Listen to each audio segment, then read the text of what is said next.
아따 주인님들, 오늘도 잘 지내셨소? 춘심이가 또 재미나게 들려드릴 이야기가 있으니께 얼른 앉으시고 귀 쫑긋 세워두소. 자, 주인님들, 오늘 이 춘심이가 풀어낼 이야기 보따리는 바로 온갖 인간 군상이 흥정되는 노비시장에서 시작되지요. 그날도 노비시장은 사람을 팔고 사는 소리로 시끌벅적했습니다.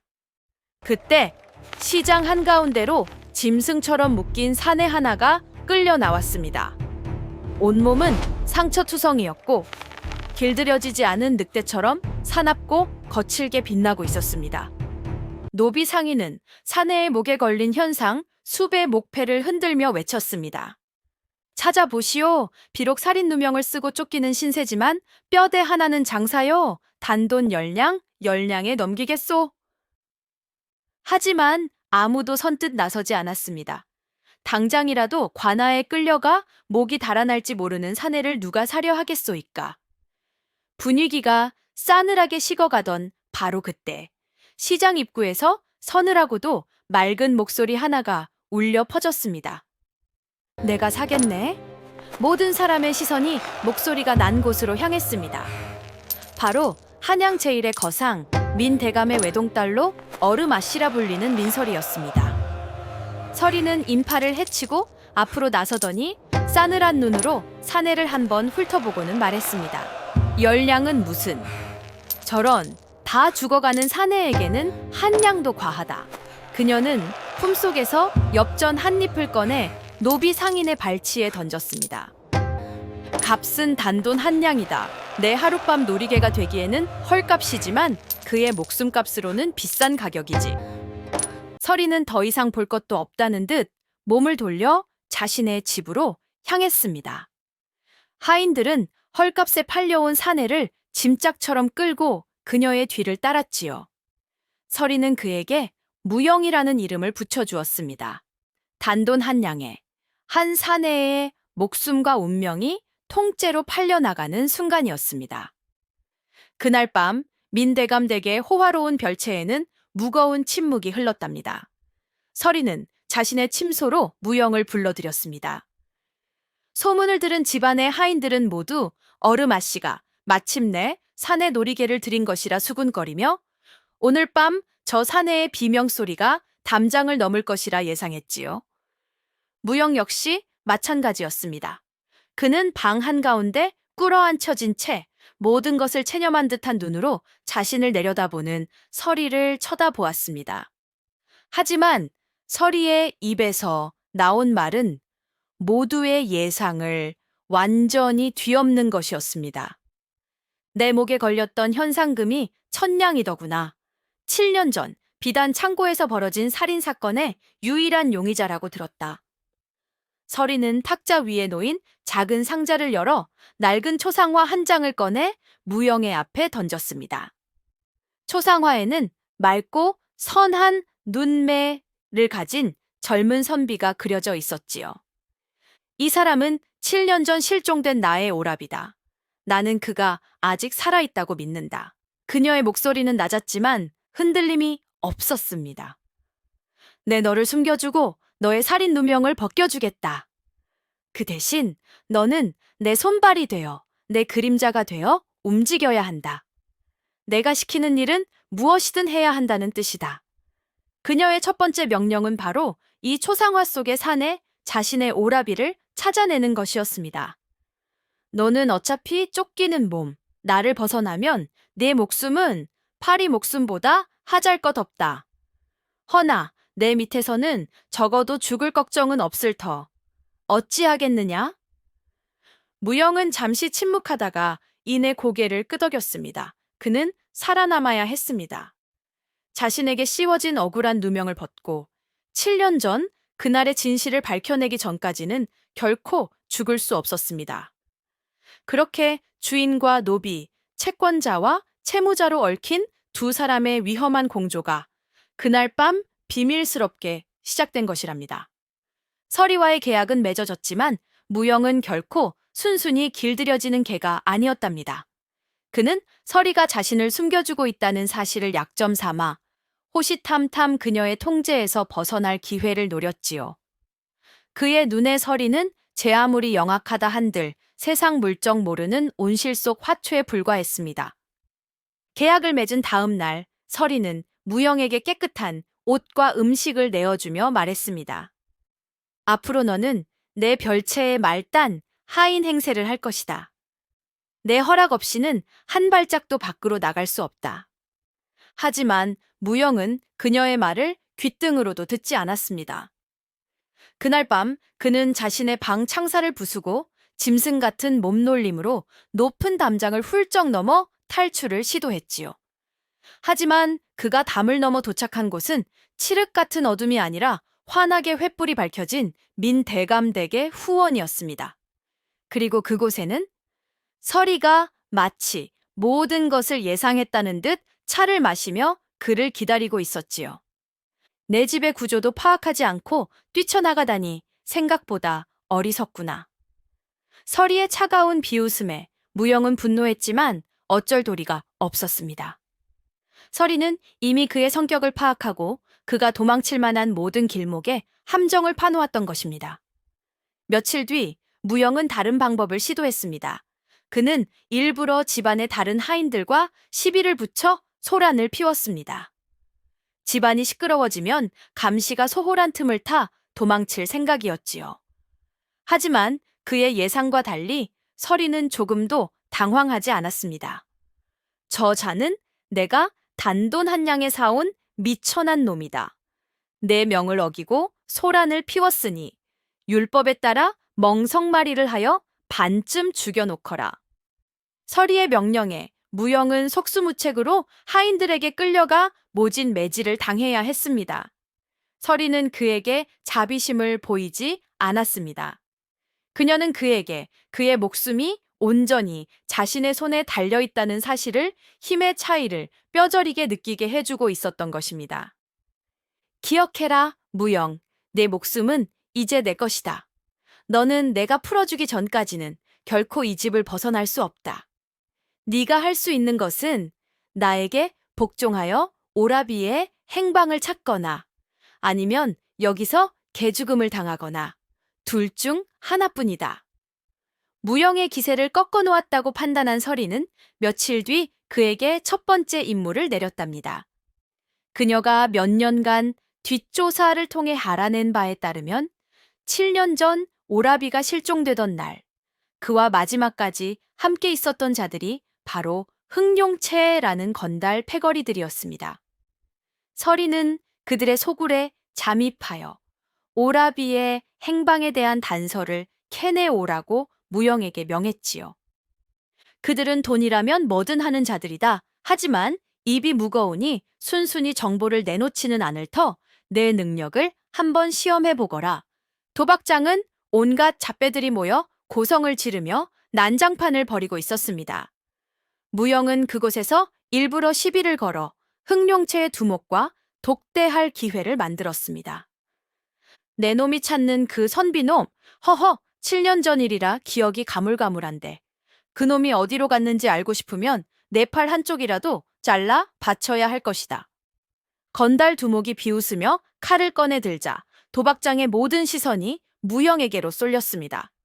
모두들 저 비리비리한 놈이 겁에 질려 오줌이나 지릴 것이라 예상했지요.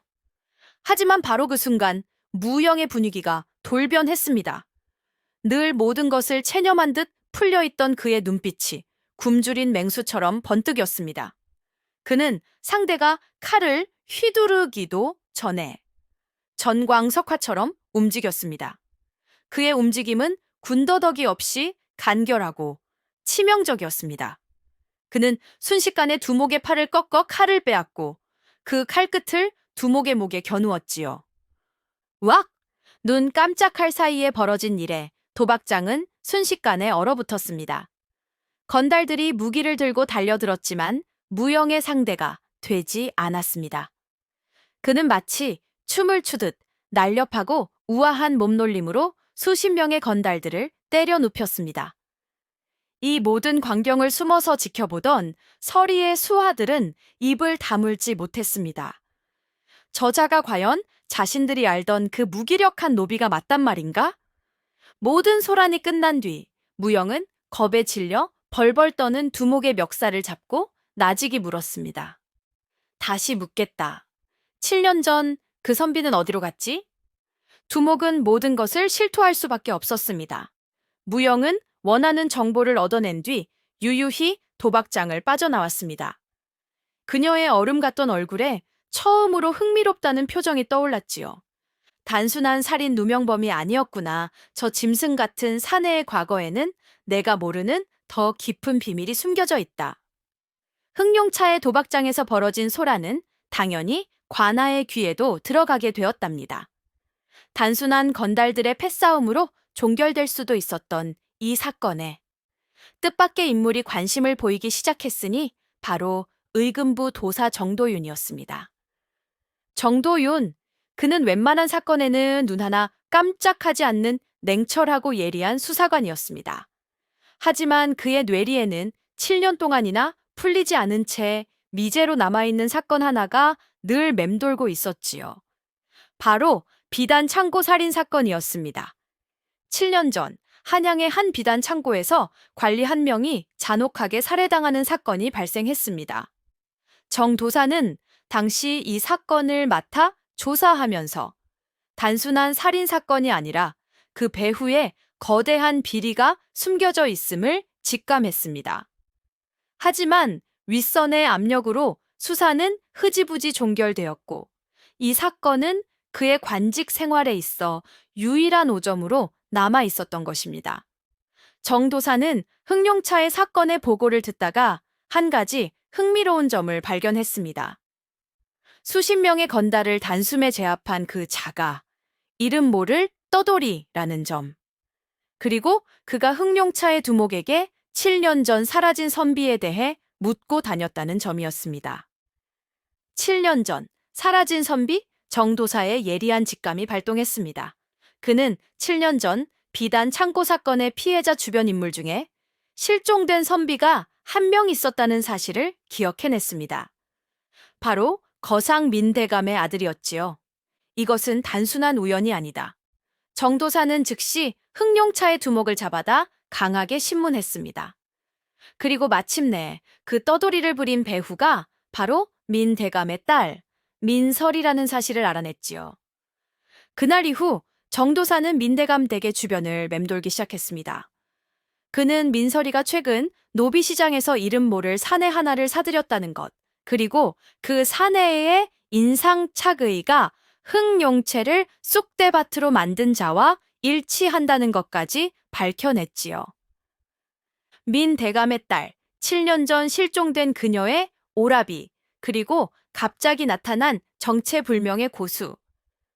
이 셋 사이에는 분명 어떤 연결고리가 있다. 정도윤은 마치 실마리를 잡은 사냥개처럼 끈질기게 진실의 냄새를 쫓기 시작했습니다.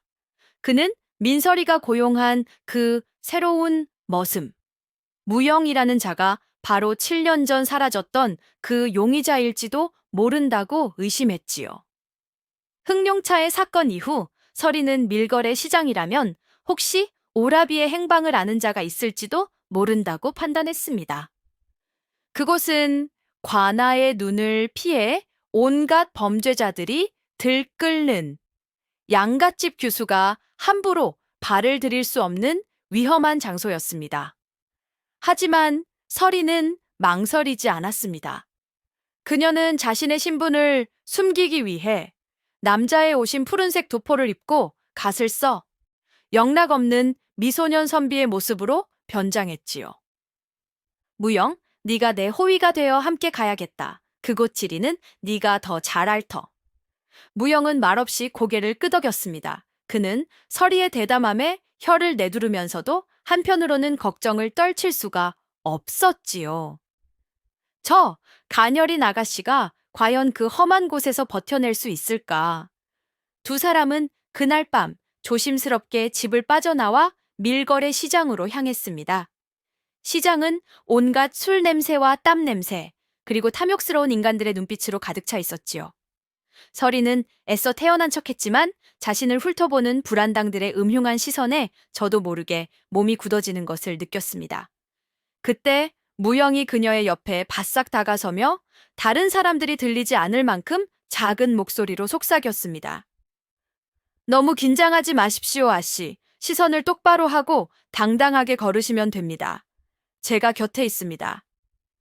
두 사람은 시장 안쪽의 한 주막으로 들어가 오라비의 행방에 대한 정보를 수소문하기 시작했습니다.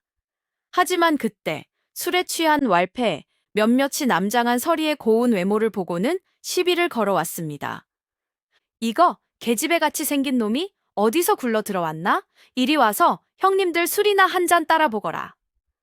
왈패들이 서리의 팔을 거칠게 잡아 끌려는 순간 무영이 그 앞을 막아섰습니다. 그의 눈빛은 차갑게 빛나고 있었지요. 그 더러운 손 치우시지. 순식간에 주막은 아수라장이 되었습니다. 무영은 서리를 자신의 등 뒤로 보호하며 좁은 공간 안에서 수적으로 우세한 왈패들을 상대로 싸우기 시작했습니다. 서리는 평생 처음으로 자신을 지키기 위해 싸우는 남자의 넓은 등을 보았습니다. 그의 등은 상처투성이었지만 세상 그 어떤 벽보다도 단단하고 믿음직스러워 보였지요. 싸움이 격해져 한 놈이 뒤에서 비열하게 서리를 노리는 것을 본 순간 무영은 몸을 날려 대신 칼을 맞았습니다. 그의 팔에서 붉은 피가 솟구쳤습니다. 무영! 서리가 놀라 비명을 질렀습니다. 그 순간 그녀의 마음속에서 차가운 계산이 아닌 뜨거운 감정이 처음으로 솟구쳐 올랐습니다. 저 사람이 나 때문에 다쳤다. 두 사람은 아슬아슬한 위기 속에서 서로의 등을 지키고 의지하며 함께 싸웠습니다. 그리고 마침내 모든 왈패들을 쓰러뜨리고 주막을 빠져나왔을 때 두 사람 사이에는 이전과는 전혀 다른 기류가 흐르고 있었지요. 무사히 주막을 빠져나온 서리와 무영은 어두운 골목길에 숨어 잠시 숨을 골랐답니다. 서리는 자신의 치마를 찢어 피를 흘리고 있는 무영의 팔을 서툰 솜씨로 지혈해 주었지요. 미안하다. 나 때문에 네가 다쳤구나. 그것은 어르마씨 민서리가 단돈 한 냥에 사온 노비에게 처음으로 한 사과였습니다. 무영은 놀란 눈으로 그녀를 바라보았지만 아무런 대답도 하지 않았지요. 두 사람은 잠시 그곳에 머물며 아까 주막에서 얻어낸 몇 가지 단서들을 조합해보기 시작했습니다. 왈패들의 이야기로는 7년 전 그날 젊은 선비가 가지고 있던 값비싼 비녀를 누군가 주워서 팔았다는 것이었습니다. 그리고 그 비녀가 지금은 이 시장의 악덕, 고리대금업자의 손에 들어가 있다는 것이었지요. 그 비녀, 오라버니의 것이 맞을 것입니다. 어머님의 유품이었으니. 두 사람은 곧장 그 고리대금업자의 집으로 향했습니다. 그는 뇌물을 받고 작물을 숨겨주는 것으로 악명이 높은 자였지요. 무영의 위협에 고리대금업자는 벌벌 떨며 7년 동안이나 깊숙이 숨겨두었던 비녀를 꺼내왔습니다. 그것은 섬세한 나비 문양이 세공된 아름다운 옥비녀였습니다. 서리가 비녀를 받아들고 슬픔에 잠겨 있을 때 그 옆에서 비녀를 본 무영의 몸에 이상한 변화가 생겼습니다. 윽! 무영은 갑자기 깨질 듯한 두통을 호소하며 머리를 감싸 쥐었습니다. 그의 눈앞에 섬광처럼 낯선 장면들이 스쳐 지나가기 시작했지요. 붉은 피가 흥건한 바닥, 비단 더미 위로 쓰러지는 사람의 형체, 날카로운 칼날의 섬광, 그리고 비명소리. 왜 내가 이것을... 그것은 마치 자신의 기억이 아닌 다른 사람의 기억을 엿보는 듯한 혼란스럽고도 끔찍한 파편들이었습니다. 그는 숨을 헐떡이며 그 자리에 주저앉았습니다. 그는 어렴풋이 깨달았습니다. 자신이 7년 전 비단 창고 살인 사건과 아주 깊숙이 관련되어 있다는 것을, 그리고 자신이 잃어버린 기억 속에 모든 진실이 숨겨져 있다는 것을. 서리는 고통스러워하는 무영의 모습에 당황했지만 이내 그의 상태가 심상치 않음을 직감했습니다. 그녀는 그의 과거에 대한 비밀이 바로 자신이 쫓고 있는 오라비의 실종 사건과 때려야 뗄 수 없는 관계라는 것을 어렴풋이 느끼게 되었지요. 괜찮으냐, 무영? 서리는 처음으로 진심으로 그를 걱정하며 그의 어깨를 붙잡았습니다. 무영은 혼란스러운 눈으로 그녀를 바라보았지요. 무영의 기억이 조금씩 돌아오기 시작했다는 것은 두 사람이 진실의 문턱에 한 걸음 더 다가섰다는 것을 의미했답니다. 하지만 그것은 동시에 어둠 속에 숨어있던 위험을 깨우는 일이기도 했지요. 고리대금업자의 집에서 돌아오던 그날 밤이었답니다. 서리와 무영은 인적이 드문 좁은 골목길을 지나고 있었지요. 그때 무영의 예리한 감각이 등 뒤에서 쏘아오는 차가운 살기를 감지했습니다. 아씨, 피하십시오. 무영이 서리를 밀치고 몸을 날리는 순간 그들이 서 있던 자리에 슉 하는 날카로운 소리와 함께 검은 단검 한 자루가 날아와 박혔습니다. 어둠 속에서 뱀처럼 소리 없이 움직이는 자객이 나타난 것입니다. 자객은 온몸을 검은 옷으로 감싸고 얼굴에는 복면을 쓰고 있어 보이는 것이라곤 냉혹하고 감정이 없는 두 눈뿐이었습니다. 그의 손에는 뱀의 혓바닥처럼 날카롭게 갈라진 독특한 모양의 쌍검이 들려 있었지요. 내 놈은 누구냐? 무영이 소리쳤지만 자객은 아무런 대답도 없이 지체 없이 공격해 왔습니다. 그의 무공은 실로 무시무시했습니다. 마치 그림자처럼 움직이며 인간의 관절이 꺾일 수 없는 기이한 각도로 공격해 들어왔지요. 그의 검술은 정파도 사파도 아닌 오직 상대를 죽이기 위해 만들어진 듯한 잔혹하고 효율적인 암살 기술이었습니다. 무영 역시 만만치 않은 상대였습니다. 그는 팔에 부상을 입었음에도 불구하고 타고난 동물적인 감각과 거친 싸움 기술로 자객의 공격을 아슬아슬하게 막아냈습니다. 쨍강 좁은 골목길에 칼과 칼이 부딪히는 소리가 섬뜩하게 울려 퍼졌지요. 서리는 싸움이라고는 평생 구경도 해본 적 없는 여인이었지만 이 위급한 상황에서 이성을 잃지 않았습니다. 그녀는 재빨리 주변을 살피고 근처에 쌓여있던 빈 나무, 상자들을 발로 차 자객의 발밑으로 굴렸습니다. 갑작스러운 장애물에 자객의 발이 엉키는 순간 무영은 그 찰나의 틈을 놓치지 않고 맹렬하게 방역했지요. 하지만 자객은 보통 내기가 아니었습니다. 그는 상황이 불리해지자 조금의 미련도 없이 연막탄을 터뜨리고는 연기 속으로 사라져 버렸습니다. 마치 처음부터 그곳에 없었던 사람처럼 자객이 사라진 자리에는 그가 흘린 듯한 작은 검은 뱀 문양의 표식 하나만이 남아 있었습니다. 서리는 그 표식을 집어 들고는 낮은 목소리로 중얼거렸지요. 흑사! 무영은 숨을 헐떡이며 아까의 싸움을 복귀했습니다. 이상한 점이 한두 가지가 아니었습니다. 흑사의 무공. 어디선가 본 듯한 기묘하게 익숙한 느낌이 들었습니다. 그리고 마지막에 자신을 공격할 수 있었던 결정적인 순간에 흑사는 자신을 죽이는 대신 물러나는 것을 택했습니다. 마치 무언가를 확인하려는 듯이 두 사람은 깨달았습니다. 자신들이 쫓고 있는 진실의 크기가 상상했던 것보다 훨씬 더 거대하고 위험하다라는 것을, 그리고 그 진실을 덮으려는 자들이 이제 본격적으로 자신들의 목숨을 노리기 시작했다는 것을. 흑사의 습격으로 무영은 팔의 상처가 다시 덧나고 말았답니다. 두 사람은 서둘러 민 대감댁에 비밀스러운 은신처로 돌아왔지요. 서리는 더 이상 하인들에게 맡길 수 없다고 판단하고 직접 의서를 가져와 무영의 상처를 치료하기 시작했습니다. 늘 나 때문에 다치는군. 서리가 자책하듯 중얼거렸습니다. 아씨를 지키는 것이 제 임무니까요. 무영이 담담하게 대답했습니다. 어색한 침묵이 흘렀습니다. 붕대를 다 감은 서리가 자리에서 일어나려 할 때 무영이 그녀의 팔을 붙잡았습니다. 그리고는 처음으로 그녀에게 개인적인 질문을 던졌지요.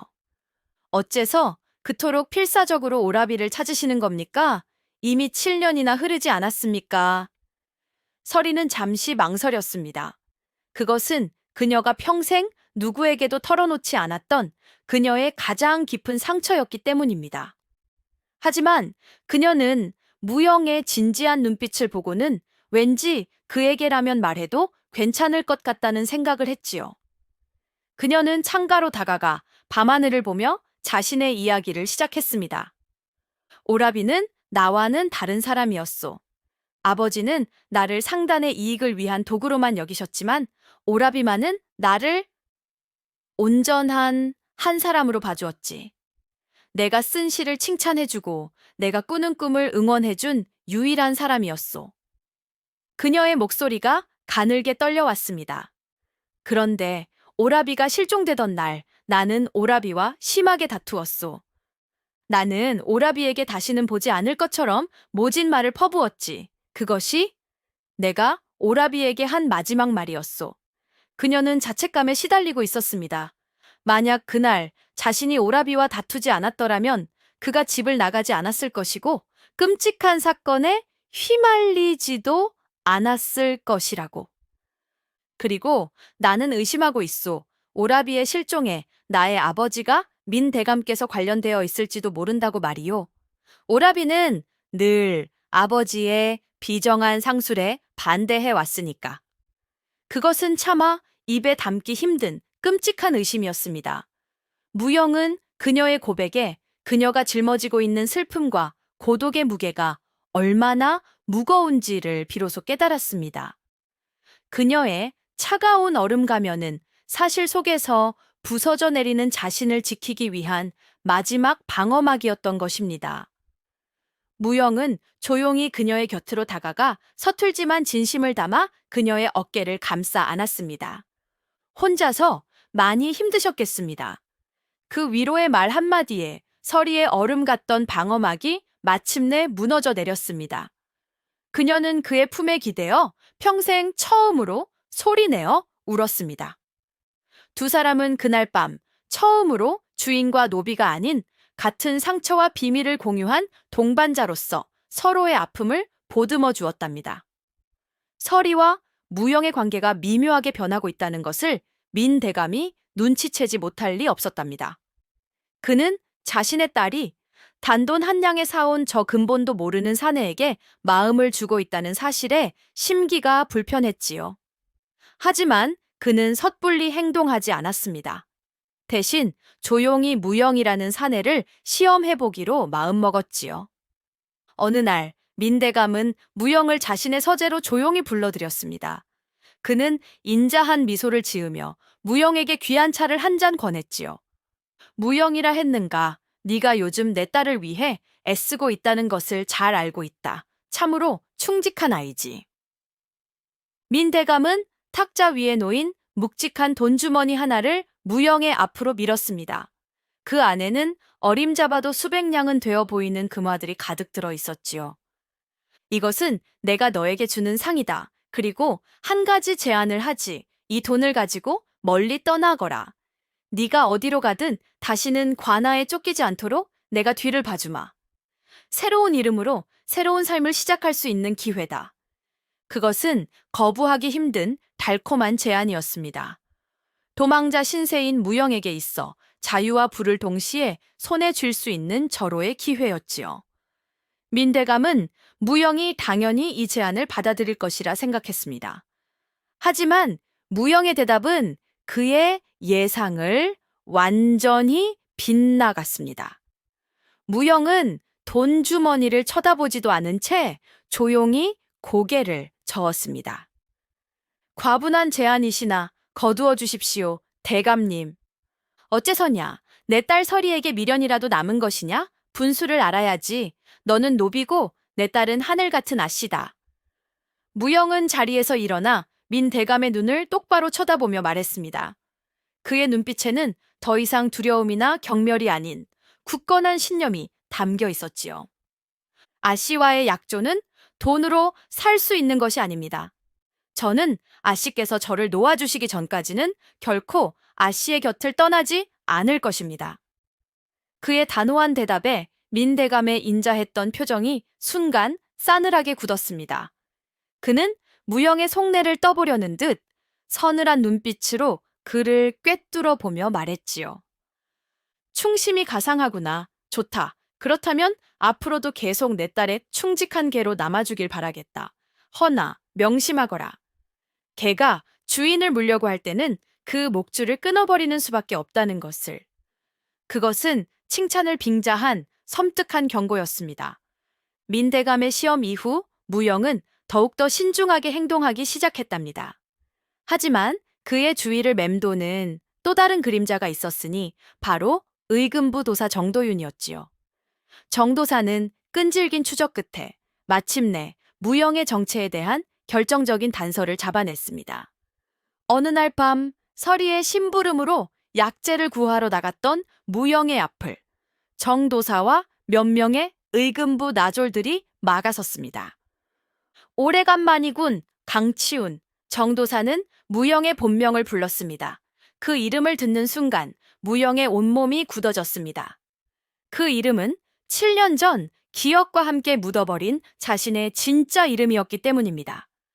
내 놈을 7년 전 비단 창고 살인 사건의 유일한 용의자로 체포한다. 무영은 저항하지 않고 순순히 그들을 따라갔습니다. 그는 이 만남을 언젠가 예상하고 있었지요. 정 도사는 그를 의금부의 비밀 장소로 데려가 단둘이 마주 앉았습니다. 나는 네가 진범이 아니라는 것을 알고 있다. 정 도사는 의외의 말을 꺼냈습니다.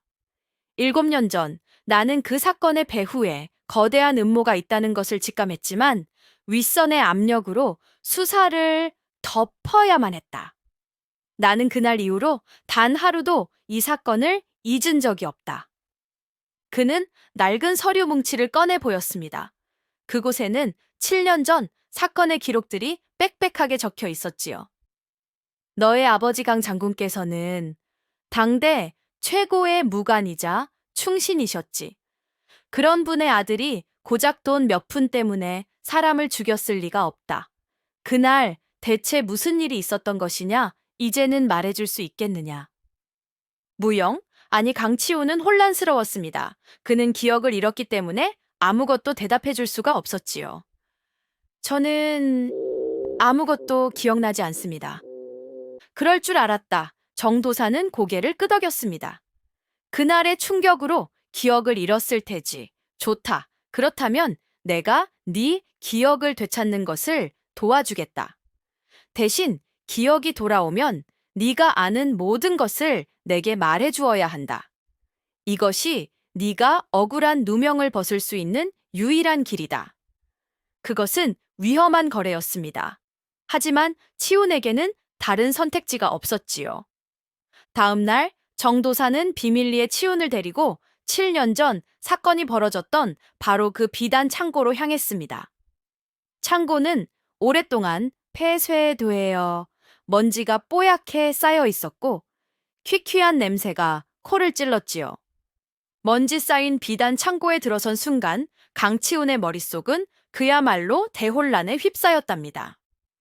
퀴퀴한 먼지 냄새, 희미하게 남아있는 비단 냄새, 창사를 통해 들어오는 한 줄기 빛.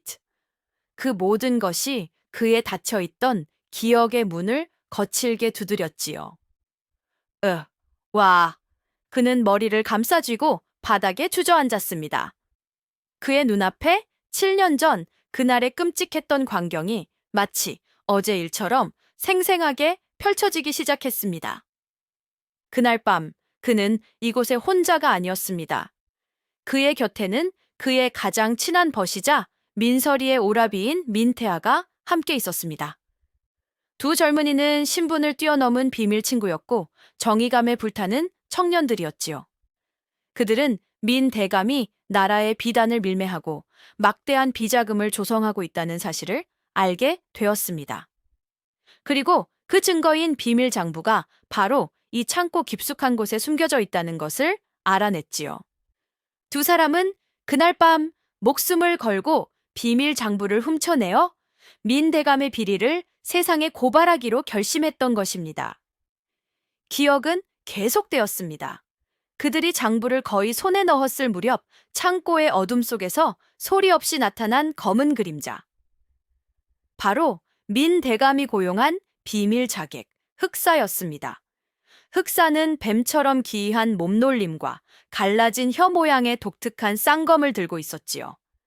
치열한 싸움이 벌어졌습니다. 강치우는 아버지에게 물려받은 뛰어난 무예로 맞섰지만 흑사는 너무나도 강한 상대였습니다. 흑사가 치운의 심장을 노리고 마지막 일격을 가하는 순간 친구 태하가 그를 밀치고 대신 칼을 맞았습니다. 푸슉! 끔찍한 소리와 함께 태하는 피를 쏟아내며 비단덤이 위로 쓰러졌습니다. 치우나, 도망쳐. 그것이 그의 마지막 말이었습니다. 태하야, 친구의 죽음에 이성을 잃은 치우는 맹수처럼 흑색에 달려들었습니다. 하지만 슬픔과 분노만으로는 상대가 되지 않았지요. 흑사의 칼이 그의 머리를 스치는 순간 그는 극심한 고통과 함께 의식을 잃었고 그 이후의 기억은 텅 비어 있었습니다. 태하. 모든 기억을 되찾은 치운의 입에서 친구의 이름이 터져 나왔습니다. 그의 눈에서는 뜨거운 눈물이 쏟아져 내렸습니다. 그는 살인자가 아니었습니다. 그는 친구를 잃고 모든 것을 빼앗긴 피해자였던 것입니다. 이 모든 것을 지켜보던 정도사는 조용히 그의 어깨를 두드려 주었습니다. 이제 모든 것이 분명해졌군. 너는 결백하다. 모든 기억을 되찾은 강치우는 걷잡을 수 없는 혼란과 분노에 휩싸였답니다. 그는 정도사에게 모든 사실을 털어놓았지요. 7년 전 민대감의 비리 장부를 훔치려다 친구 태하가 죽었고 자신은 누명을 쓴 채 기억을 잃었다는 것을. 정도사는 그의 말을 듣고 혀를 찼습니다. 역시 내 예상이 맞았구나. 민대감. 그 여우 같은 놈이 제 아들까지 죽음으로 내몰고 모든 것을 덮어버렸던 개야.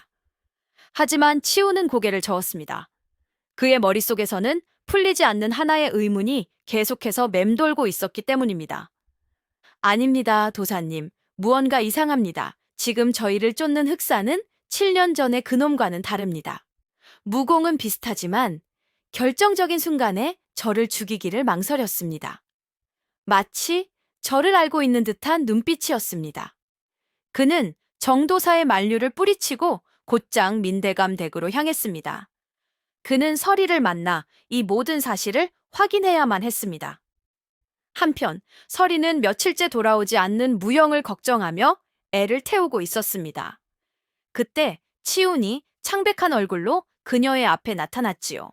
그는 다짜고짜 서리의 어깨를 붙잡고 허탈한 웃음을 터뜨리며 서리에게 모든 진실을 털어놓았습니다.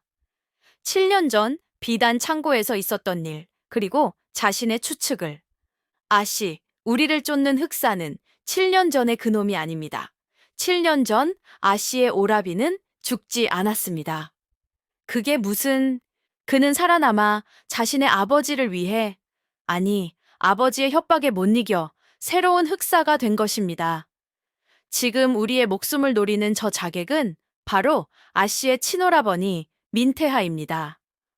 아이고 세상에, 이 무슨 청천벽력 같은 소리란 말이요. 죽은 줄 알았던 오라비가 자신을 죽이려 하는 자객이 되어 나타났다니.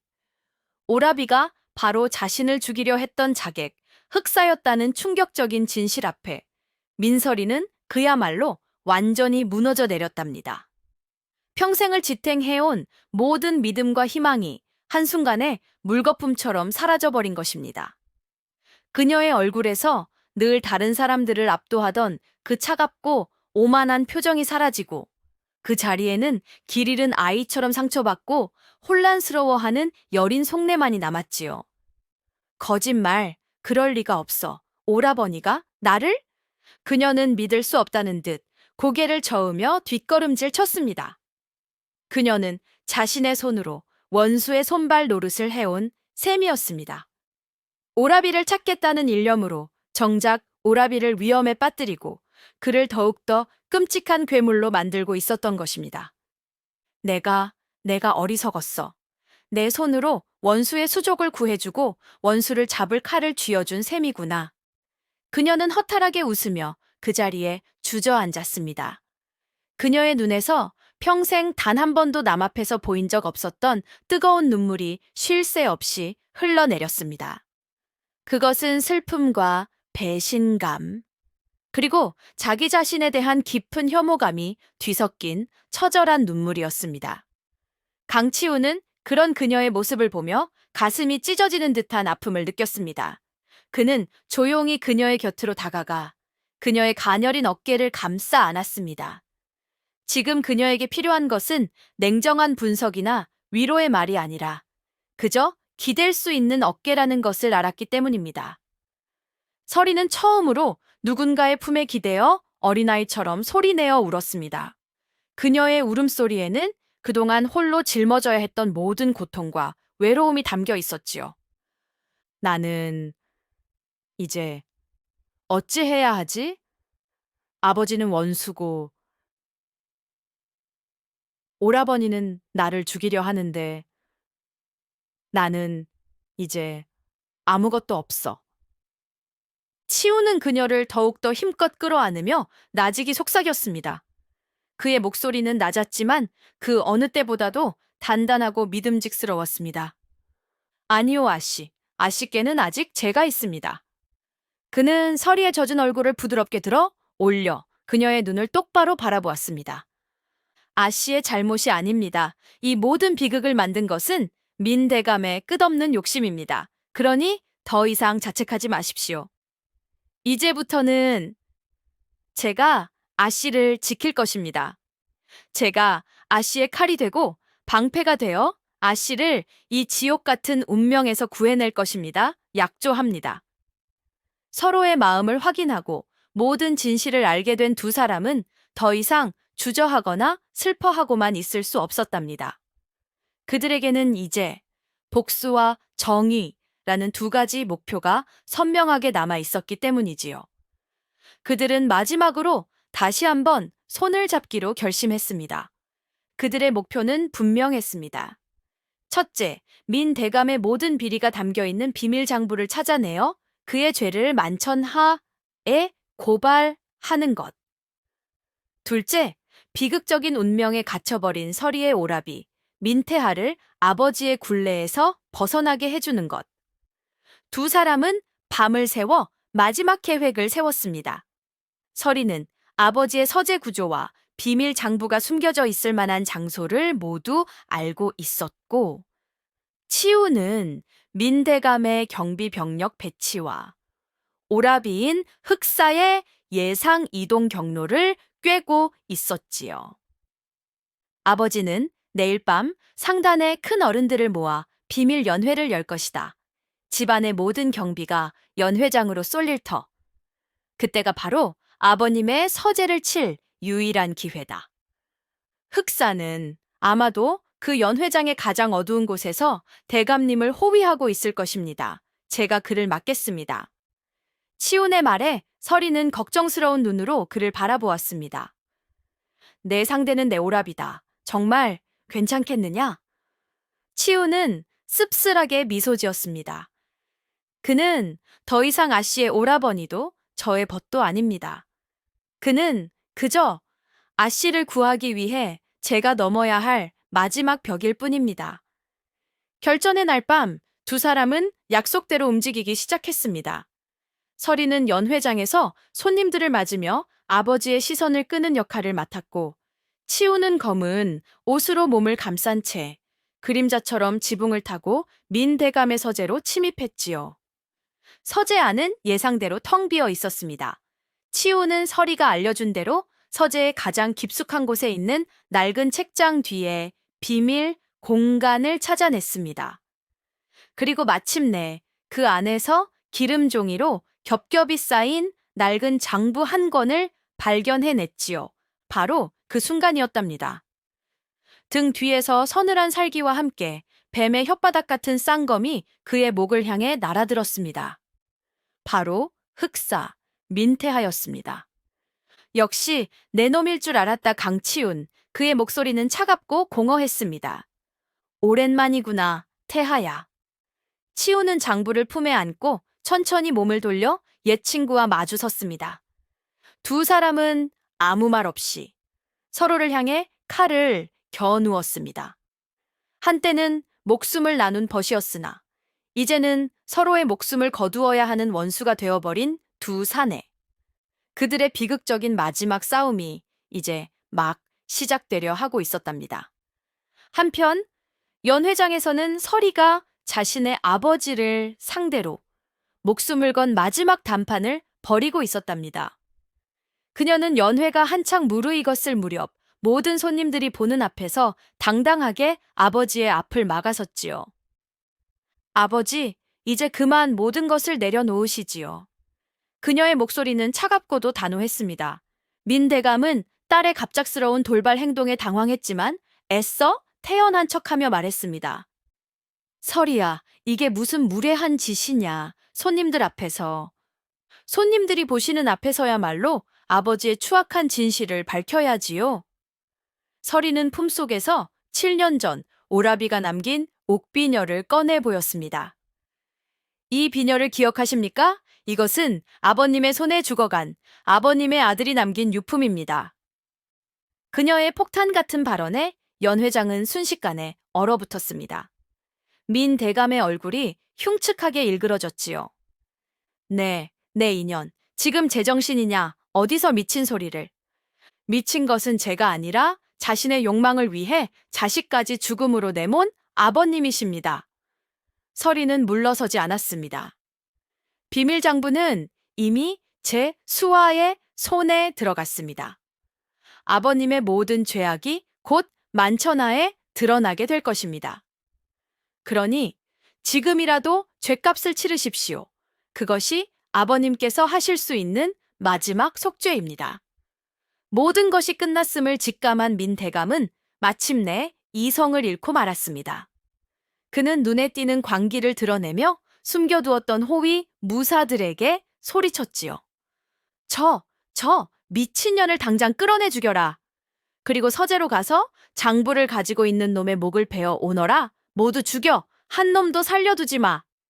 그의 명령에 연 회장은 순식간에 아수라장으로 변했습니다. 손님들은 비명을 지르며 흩어졌고 호위 무사들은 칼을 빼들고 서리를 향해 달려들었지요. 서리는 눈을 질끈 감았습니다. 그녀는 자신의 역할이 여기까지임을 알았습니다.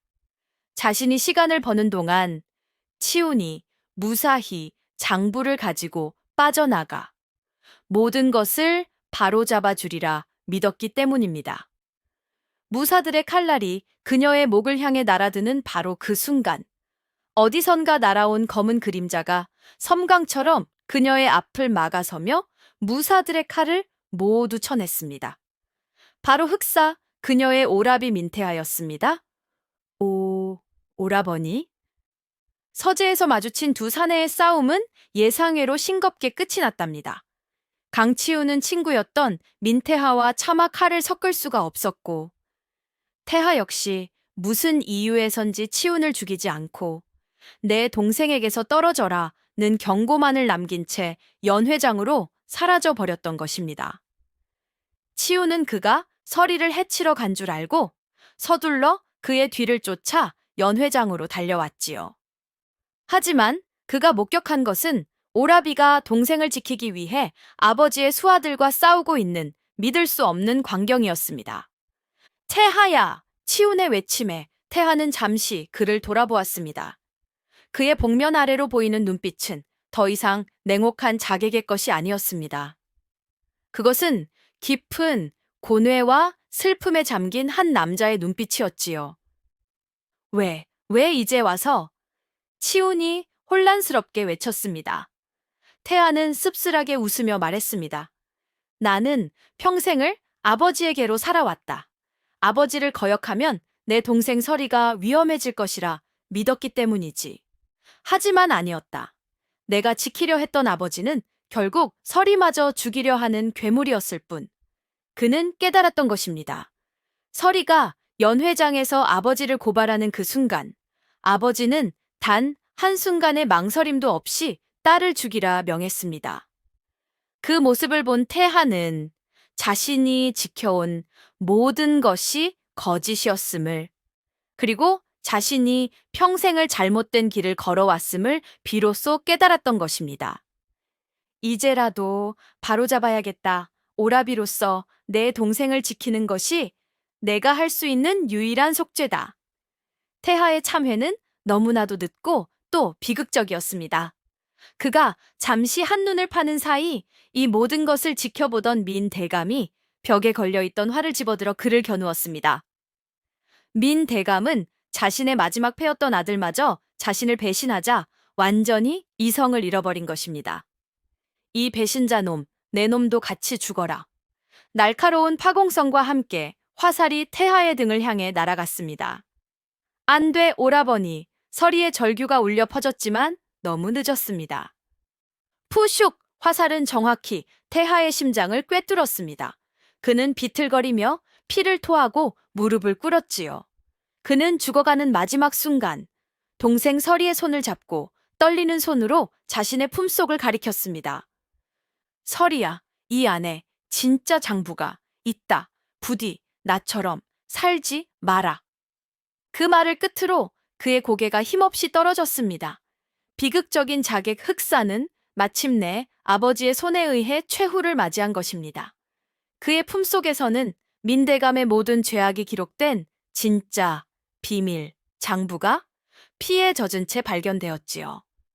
오라비의 차가운 시신을 끌어안고 서리는 넋이 나간 사람처럼 울부짖었습니다.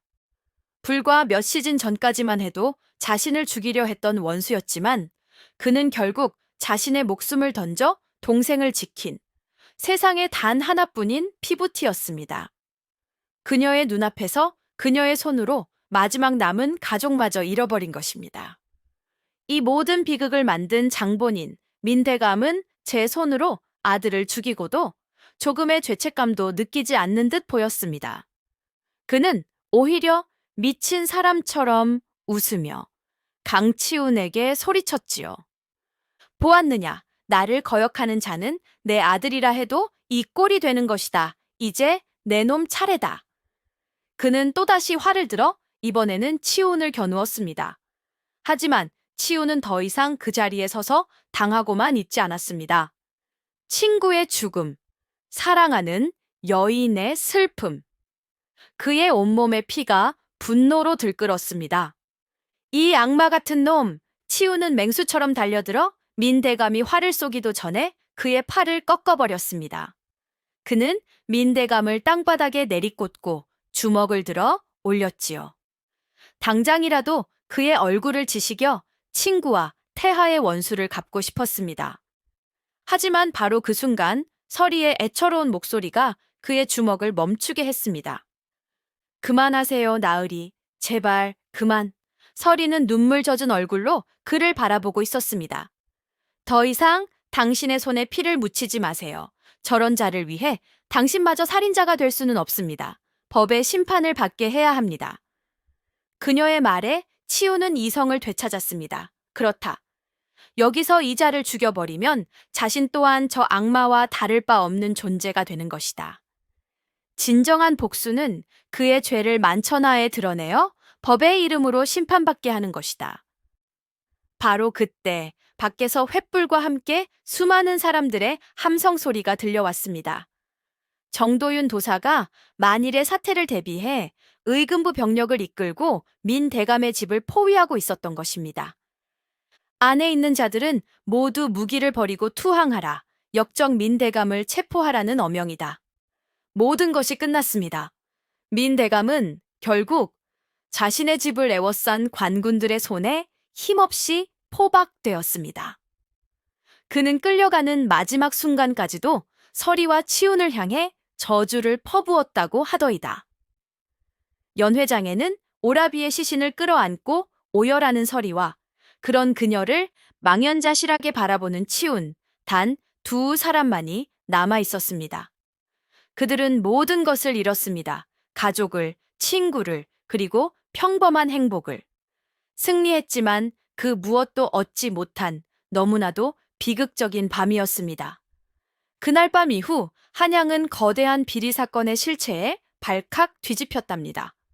서리와 강치훈이 목숨을 걸고 찾아낸 민 대감의 비밀 장부에는 지난 수십 년간 그가 저질러온 온갖 끔찍한 죄악들이 낱낱이 기록되어 있었기 때문입니다.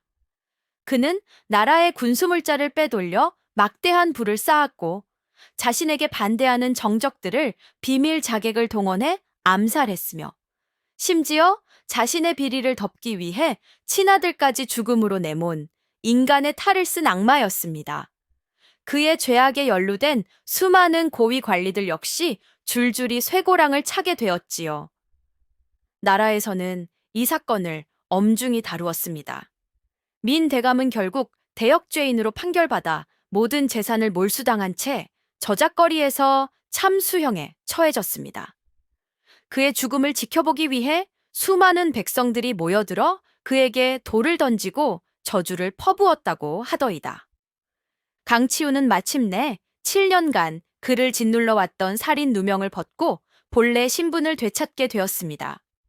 조정에서는 그의 공을 높이 그에게 높은 벼슬을 내리려 했지만 그는 모든 것을 사양했습니다. 권력의 허망함과 비정함을 뼈저리게 느낀 그에게 벼슬은 더 이상 아무런 의미도 없었기 때문입니다.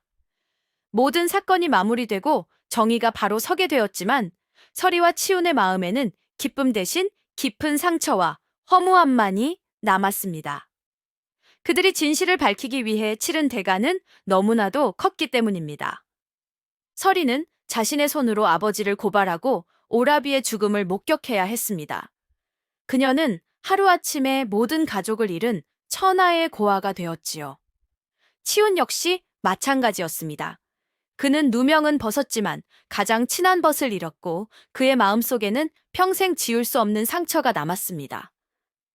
두 사람은 모든 것이 끝난 어느 날 태하의 무덤가에서 말없이 마주 섰습니다. 이제 그들은 각자의 길을 가야 할 시간이었습니다. 치우는 더 이상 서리의 머슴이 아니었고 서리 또한 더 이상 그를 붙잡아둘 명분이 없었지요. 치운이 먼저 무거운 입을 열었습니다. 이제 저는 자유의 몸이니 이만 떠나겠습니다, 아씨. 부디 강건하십시오. 치운이 작별 인사를 고하고 돌아서려는 바로 그 순간이었답니다. 서리가 그의 옷자락을 다급하게 붙잡았습니다. 그녀는 눈물 젖은 얼굴을 들어 처음으로 그에게 자신의 진심을, 자신의 마음을 고백했지요. 아니, 떠나지 마라. 그녀의 목소리는 작았지만 그 안에는 거부할 수 없는 간절함이 담겨 있었습니다. 너는 여전히 내 것이다. 치우는 의아한 눈으로 그녀를 바라보았습니다. 너는 내가 단돈 한 냥에 산 내 사내다. 그녀는 눈물을 흘리면서도 희미하게 미소를 지었습니다.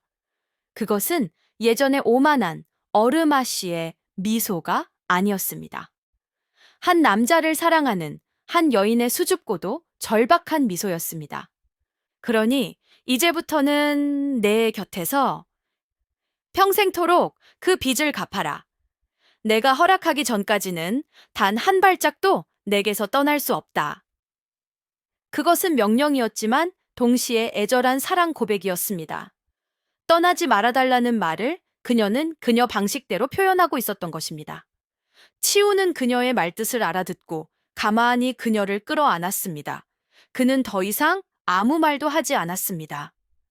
그 어떤 말도 이 순간 두 사람의 마음을 표현하기에는 부족했기 때문입니다. 그 후 두 사람은 한양을 떠나 아무도 그들을 알지 못하는 남쪽의 작은 바닷가 마을에 정착했습니다.